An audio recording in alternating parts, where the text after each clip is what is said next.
Welcome to English study point. প্রিয় শিক্ষার্থী, শুভেচ্ছা নিও। আশা করি ভালো আছো।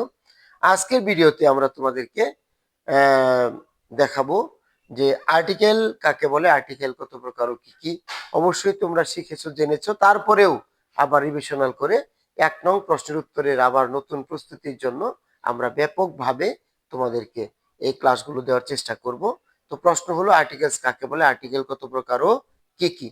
তো তোমরা অবশ্যই জানো যে ইংরেজিতে যে যেই ওয়ার্ডগুলোকে আর্টিকেল বলা হয় এগুলো হচ্ছে এ, অ্যান এবং দি। ইংরেজিতে এ, অ্যান, দি এই তিনটিকে কিন্তু আর্টিকেল বলা হয়। অর্থাৎ এরা নাউন এর পূর্বে বসে নাউনকে নির্দিষ্ট কিংবা অনির্দিষ্ট করে বোঝায়।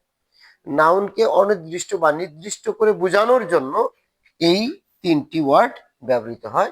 এরা হচ্ছে এ, অ্যান এবং দি।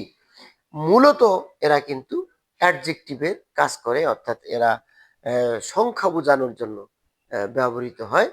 তো এখানে আমরা দেখব যে আসলে আর্টিকেলের আমরা অনেকেই জানি না যে এ অর্থ কি। এ অর্থ একটি বস্তুর ক্ষেত্রে, ব্যক্তির ক্ষেত্রে হবে একজন।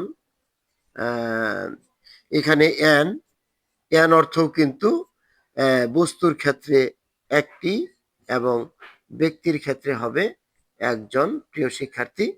এবং দি, এই দি শব্দটার অর্থ হবে শুধু টি।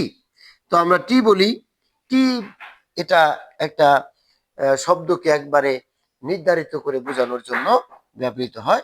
যেমন দি কাউ, গরু টি।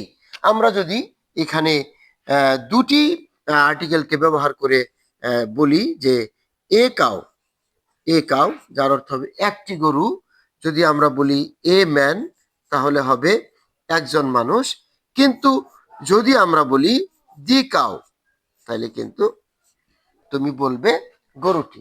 তো প্রিয় শিক্ষার্থী, এই আর্টিকেল গুলো কিন্তু ওয়ার্ড এর অবস্থা অনুযায়ী ব্যবহৃত হয়, অর্থাৎ পরবর্তী নাউনের যে অবস্থান, এই জন্য কিন্তু আর্টিকেল গুলো বিভিন্ন সময় বিভিন্ন ভাবে এই তিনটি আর্টিকেল ব্যবহৃত হয়। তো প্রিয় শিক্ষার্থী, আমরা তোমাদেরকে ধারাবাহিকভাবে ভিডিওর মাধ্যমে দেখাবো যে এ এবং এন কোথায় কোথায় ব্যবহৃত হয়। ধন্যবাদ সকলকে।